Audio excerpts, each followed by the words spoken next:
beaucoup de tirs, pas amis, là, tirs groupés. Je veux pas employer des termes là, qui n'auront pas rapport là, avec l'entrevue, mais tu sais, je veux dire, à un moment donné, il y a une unanimité qui commence à déranger pas mal de monde dans cette histoire-là, parce qu'on tire sur Éric Duhaime. On n'a pas parlé du programme du Parti conservateur. On n'a pas parlé qu'il y a 500 000 personnes qui ont voté pour le PCQ aux dernières élections. Pour en parler, Joey Aubé, chroniqueur politique, analyste et créateur de contenu dans le podcast Yann and Frank. Joey, comment vas-tu?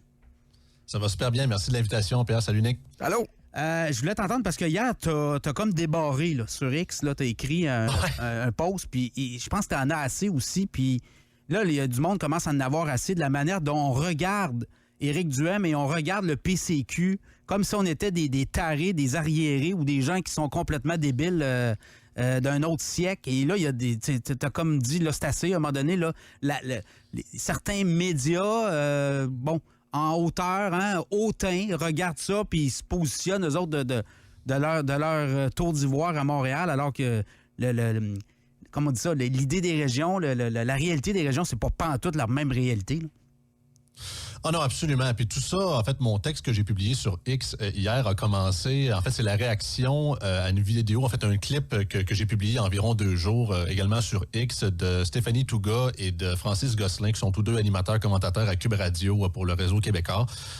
Cube que j'écoute quand même souvent, pour être franc. Là, ils font pas nécessairement du mauvais contenu, mais il y a un segment justement qui m'a vraiment piqué au vif. Je me suis dit, il faut trop que je monte cet extrait-là, puis je le publie. Ça n'a aucun bon sens.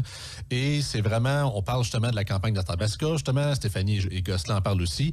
Et en gros, vous pouvez le retrouver. D'ailleurs, il a été tellement viral. On est rendu à 107 000 vues juste aujourd'hui. Ça n'arrête pas de continuer de monter. Et on explique en gros que c'est ça. Franchement, il dit le PCQ, il dit parler, il dit mon char, mon choix, il dit vouloir enlever la taxe carbone. C'est donc bien monogame, c'est donc bien populiste. C'est quoi l'expression qu'il a employée, là? Mort, je sais pas quoi, là... Ouais, des expressions à la mort moelleux comme mon char, mon choix, des affaires mort comme ça. moelleux. Ouais, c'est ça. Disons que ça fait... En tout cas, on n'a pas le même vocabulaire populaire, mais chacun ses trucs. Hein, ça reste quand même la langue française. Mais tout ça pour dire que j'ai l'impression que... Puis c'est pas nouveau. Hein, surtout à la radio, on le sait depuis longtemps. Il y a toujours je dis souvent, au Québec, tout ce qui est conservateur en général, même c'est déjà 2 prises sur 3 au baseball en partant. Mais attends, là, je t'arrête. Dans les médias traditionnels qui sont en perte de vitesse, là...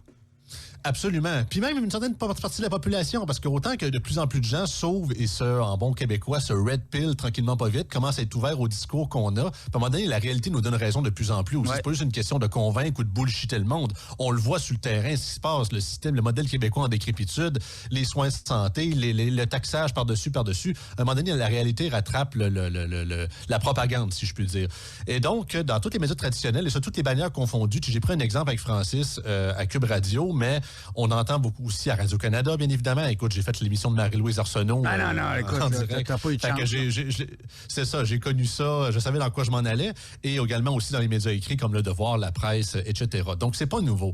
Mais c'est jamais, moi, qu'on critique le PCQ, qu'on critique Éric Duhaime ou les idées conservatrices en général, je n'ai aucun problème. Go le débat, j'en veux, venez-vous-en, j'ai le goût de débattre, c'est le fun. Mais c'est jamais sur les politiques, parce que Stéphanie Touga, puis mon but, c'est pas de faire vraiment, on parle d'elle aujourd'hui, mon but, c'est pas de l'attaquer outre mesure, parce qu'il y en a qui font pire qu'elle. Mais elle a fait une chronique similaire au début, avant que l'élection d'Athabasca soit déclenchée, en juin dernier, avec Benoît Dutrisac. Et il parlait c'était à l'époque, mais c'était quelques jours après que Denis Coderre était venu appuyer Éric Duhaime, puis il disait à quel point c'était stupide, puis c'était con, puis j'entendais Dutrisac dire, là, Éric Duhaime, il dit, pourquoi il parle pas des sujets, il dit comme Santé Québec, tout ça, il parle rien que de la pandémie, des drag queens, puis de mon char, mon choix. Sérieusement, Pierre, j'étais excusez-moi, mais en tabarnak, ce jour-là. Ben oui. Parce que, tu sais, premièrement, le PCQ a un programme plein et rempli depuis l'élection de 2022. Il est disponible pour tous les journalistes du Québec, toutes bannières confondues, à moins de 2 clics sur le site du Parti conservateur du Québec. Ils font pas le travail. Et ça, c'est... Ils font pas le travail. Ils sont très lâches au niveau recherche parce que, tu sais, c'est là. Puis Éric fait conférence de presse par-dessus conférence de presse à chaque mois depuis 2 ans, la tribune de la presse à côté de l'Assemblée nationale, où c'est que quelques journalistes aussi pointés pour parler d'enjeux concrets, de politique publique concrète et souvent unique, parce que c'est pas juste parler de politique publique, c'est vraiment des trucs que les autres partis ne proposent quasiment jamais. Mais ces nouvelles-là sont très peu rapportées, sinon jamais rapportées. Puis après ça, ces mêmes gens-là viennent dire qu'Éric Duhem propose rien. Rendu là, j'ai un message pour eux autres. Faites votre job. C'est que vous pouvez la critiquer, vous pouvez la démonter l'idée puis dire que ça n'a pas de bon sens, mais parler de politique publique concrète qu'on parle. Pas des histoires que les partisans du PCQ, c'est juste des anti-vaccins, des conspirationnistes, des édentés. Moi, les attaques personnelles, ça me pue au nez parce que, tu sais, c'est pas qu'on propose rien, c'est pas qu'on est d'un parti de mono-sujet. Tu sais, on a plein d'idées à proposer. Ce que Karim El Ayoumi parle souvent avec vous autres sur le système de santé, puis réformer ça. Il n'y a rien qu'au PCQ que tu entends un discours de même. On l'entend jamais parler dans les médias traditionnels. Non, ça passe pas. Que l'information c'est ça, c'est pas que l'information est pas là. Elle est là, l'information, puis on en parle tout le temps. Puis je remercie Radio X de le faire depuis plusieurs années, de donner un porte-voix pour ça, mais ça reste que vous restez une radio régionale quand même, très écoutée, mais quand même, tu sais. Fait qu'on fait notre bout de chemin, dans Yann et Frank, nous autres aussi de notre côté. Mais à un moment donné, les médias traditionnels chialent qu'eux-mêmes font pas leur job, puis qu'il faudrait quasiment leur mettre toute l'information tout cuit dans le bec pour qu'ils commencent enfin à en parler. Non, mais c'est parce qu'il y a un blocage. Faites votre vote. On dirait qu'il y a... oui, absolument. Mais c'est quoi? Y a-t-il de l'homophobie? Non, parce qu'Éric Duhem, je veux dire, là, il y a un... Je veux dire, on l'attaque, puis là, tu sais, je veux dire... Là, moi, j'essaie de voir, c'est quoi qui se passe dans la tête de ces gens-là? C'est-tu des homophobes? Est-ce qu'ils n'aiment pas Duhem, puis là, ben, on a décidé que Duhem passerait pas? Non, je penserais pas. Non? Je penserais pas. Je pense que, tu sais, il y aura toujours des homophobes au Québec. Regarde, tu parles à un homme ouvertement gay présentement, puis le dernier 5% de racistes, d'homophobes, il sera toujours là. Tu sais, ça, c'est tel que tel. Là. Non, mais moi, j'ai jamais vu une attaque groupée comme ça sur Duhem. Je veux dire, ça va au-delà. Je comprends pas ce qui se passe. Ah, c'est sur ce qu'il représente, Pierre. Absolument. Ça n'a rien à voir, même si je disais que son orientation sexuelle, à part le protéger un peu avec sa gay card, parce que s'il n'aurait pas été... si Éric Duhem serait pas gay, ça ferait longtemps qu'on le traiterait d'homophobe aussi, là, dans ses on a révélé ça de l'autre bord. Ben oui, dans les platitudes, quand on dit, on sait bien, le Parti conservateur du Québec, des racistes, misogynes, puis il aurait rajouté homophobe, mais Éric est gay, fait qu'on peut pas le dire ça, là. Fait qu'au moins, on est protégé sur cet angle-là. Non, je pense que... Mais je pense que principalement, c'est sur ce qu'il représente. Éric Duhem, on voit clairement, là, puis contrairement à ce que des gens comme Mathieu Bock-Côté essaient de nous faire croire dans le journal, que supposément qu'il n'y a pas d'unanimité à l'Assemblée nationale, ce qui est une pure bullshit. Il y en a tellement sur différents sujets, sur le niveau fiscal, sur le monopole syndical, sur le régime de santé, sur la remise en question du modèle québécois, purement et simplement, et bien d'autres aussi, sur la question environnementale, écologiste à tout acabit. Je trouve tellement que c'est ça, la machine se défend. Et sachant que la majorité des médias traditionnels... On a peur d'Éric Duhem, là. On a vraiment peur qu'il rentre au Parlement, qu'il propose d'autres choses que tout ce qu'on a entendu dans les 3 dernières années, là. Et de remettre en question le statu quo, parce que présentement, les médias qui sont en crise, clairement, puis ils le reconnaissent. Et qui sont financés par des fonds publics aussi, là. Exactement. Donc, par définition, vouloir remettre, vu que c'est majoritairement le gouvernement, puis qu'Éric Duhem soit un peu remettre en question le statu quo du modèle québécois défaillant, dont la majorité de ces médias-là dépendent, ben pour eux, qu'on soit d'accord ou pas, ça reste une menace, Éric Duhem, pour eux autres. Là, puis non, je parle pas d'une conspiration ici, d'un regroupement de gens en toge noire qui se réunit dans une salle sombre un vendredi soir pour savoir qu'est-ce que Patrick Lagacé va écrire le lendemain matin. C'est pas ça que je dis, là. Mais subconsciemment, ces médias-là se défendent parce qu'ils sont majoritairement très à gauche pour la plupart, sinon peut-être un peu plus penchants, peut-être nationalistes pour le PQ pour certains, mais ça reste que la majorité de tout le champ droit, de droite économique, il y a comme une sorte de consensus malsain dans la classe politico-médiatique au Québec qui fait qu'on ne veut pas en parler. Alors que c'est le plus gros éléphant dans le couloir que tu peux pas avoir, mais on dirait qu'on veut comme protéger cette fausseté-là. T'sais, l'empereur est tout nu, ça fait je sais pas combien de décennies, mais il y en a un qui ose enfin le dire, puis on dit non, faut pas qu'on le laisse rentrer. Là. C'est un peu comme le prof Caron nous expliquait dans un de nos podcasts il y a quelques semaines, faudrait quand même pas laisser le démon rentrer dans l'église. Là. Ça serait une hérésie. Là, on remet pas en question le sacro-saint modèle québécois, franchement. Mais juste qualifier ça d'église aussi, là, ça c'est problématique, là, parce qu'on sait comment ça marchait, l'église catholique. Là, dès qu'il y avait de la dissension, écoute, là, c'était pas drôle. On t'a envoyé au goulag, ça prenait quelques minutes. On ne suit pas ailleurs. Là. Exactement. Mais comment tu vois la fin de la campagne? Il reste quelques jours. On tire beaucoup sur Duhem. Donc, il faut croire que Duhem est peut-être en avance ou il touche quelque chose là. C'est un comté aussi, une circonscription qui est très conservatrice. Ils n'ont pas peur de voter conservateur. Fait que ça serait peut-être pas une surprise pour eux autres de d'élire un conservateur, là. Absolument. Puis, je vais peut-être juste terminer une petite chose, c'est ça, je vais aller à la parcelle par la suite, mais rapidement, pour venir au début, le texte que j'ai écrit, c'était justement pour ouvrir un dialogue, parce que moi, j'ai critiqué Francis Gosselin aujourd'hui, hier, dans les derniers jours, avec la vidéo, mais mon texte est assez long, puis vous pourrez aller le lire si vous allez sur X, là, c'est pour vraiment expliquer d'ouvrir un certain débat. Moi, je suis prêt à discuter avec des gens de n'importe quelle profession de foi, puis comme j'ai dit, est-ce que je suis plus proche de Francis Gosselin en termes d'idées politiques que de Marie-Louise Arsenault? Ben la réponse est oui. On n'est pas d'accord là-dessus, puis je m'excuserai pas sur les propos qu'il a dit, puis je trouve que ça n'a pas de bon sens. Mais en même temps, je continuerai toujours de parler à des gens, que ce soit à Cube Radio ou peu importe qui m'invite, incluant vous autres, pour faire avancer les idées qu'on porte, puis me faire critiquer, ça va me faire plaisir. Pour ce qui est de l'élection partielle, écoute, tu as absolument raison. C'est un très bon signe. Le fait qu'on s'attaque à ce point-là sur le Parti conservateur et Éric Duhem, même la CAQ, là, dans ses attaques dans les réseaux sociaux, tout le long de la campagne, ils ont rarement attaqué le PQ. C'était principalement, même souvent, on se demandait, on disait qu'ils sont en tir croisé. Et des fois, c'était même les mêmes messages, les mêmes liners. Tu te dis, voyons donc. J'entendais Sylvain Lévesque, justement, à Cube Radio, il disait carrément les mêmes liners que le PQ, quasiment pour attaquer Éric Duhem. Ça montre qu'il y a un réel changement, puis il y a des sondages internes que peut-être qu'on n'ose pas présenter dans l'espace public, qui lui donnent plus en avant ce qu'il faut. Ah non, moi, je trouve que je suis très confiant, surtout en plus que clairement, Éric, on l'a reçu en entrevue aujourd'hui dans le podcast, d'ailleurs, ça va sortir ce midi pour ceux qui s'intéressent. On voit clairement que Éric a gagné le combat des idées. Il a réussi à imposer ses sujets, l'abolition de la taxe carbone, tout ce qui est au niveau de la bureaucratie. Contrairement à d'autres sujets, Alex Boissonneau, je nie pas qu'il a fait une certaine campagne très active, incluant Kevin Brassard de la CAQ, mais je vois pas un sujet spécifique que le PQ s'est démarqué tant que ça, à part défendre. Le PQ, la taxe carbone, il la laisse là, eux autres, là. Il n'y a pas de problème, là. Non, c'est ça. Alors, puis l'autre, ils disent, non, ça n'existe pas. Non, c'est pas une taxe, c'est une bourse. C'est ça. On marche sur les mots, là. Un contre-tarif, une redevance, un éco-frais, appelez ça comme tu veux, ça reste une fucking taxe. Mais il n'y a aucune remise en cause du système. Je ne sais pas, autres, là, tout continue, c'est le statu quo, on s'en va en référendum, là. Et surtout en plus que dans les messages du PQ, c'est pas genre, voici, ils proposaient de vouloir réduire certains trucs sur l'essence, mais c'est beaucoup ça, on devrait, puis peut-être, puis c'est beaucoup de puis des suppositions que peut-être qu'ils vont le faire, mais surtout dans les derniers jours, excusez-moi, mais tu sais, la fameuse rumeur qu'ils vont recruter une potentielle candidate encore de Québec solidaire, mais excuse-moi, mais le fameux recentrage du PQ est une vraie joke, là. T'sais, après l'abandon du troisième lien, ça, justement, Alex Boissonneau, supposément de centre-droit. Si ce gars-là est de centre-droit, moi, je suis une femme de gauche, là, c'est clairement... Il y a des limites à prendre les gens pour des caves, là, je suis désolé, là.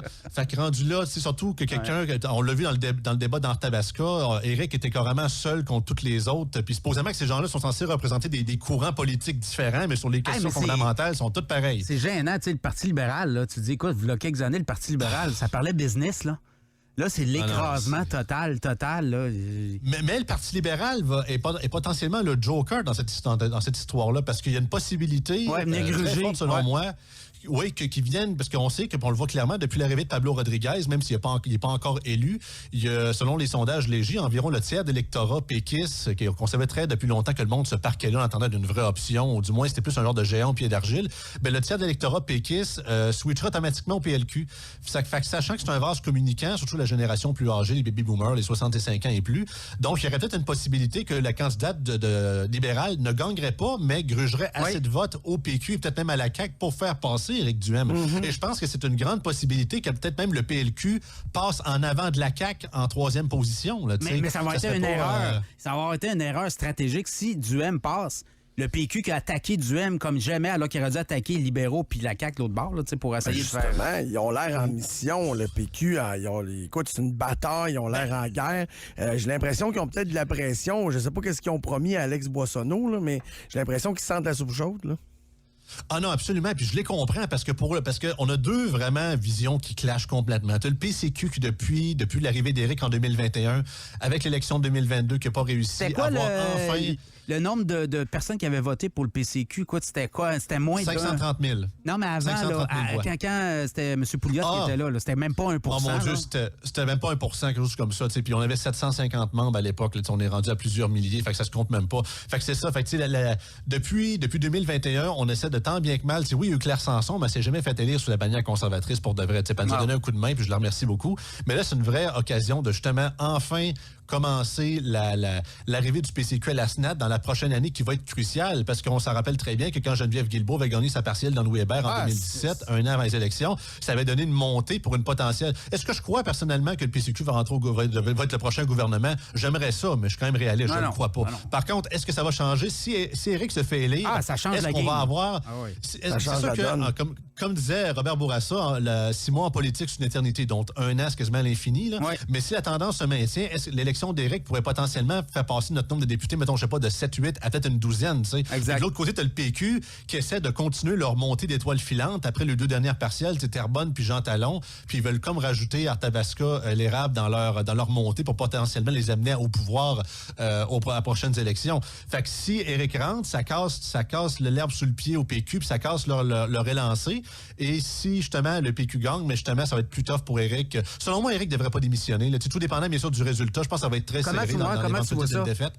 Je penserais pas. Si c'est très serré puis c'est à peine quelques centaines de voix, moi, je pense que Éric devrait toujours rester chef, devrait continuer, quitte à se présenter dans la région de Québec, peut-être dans certains comtés.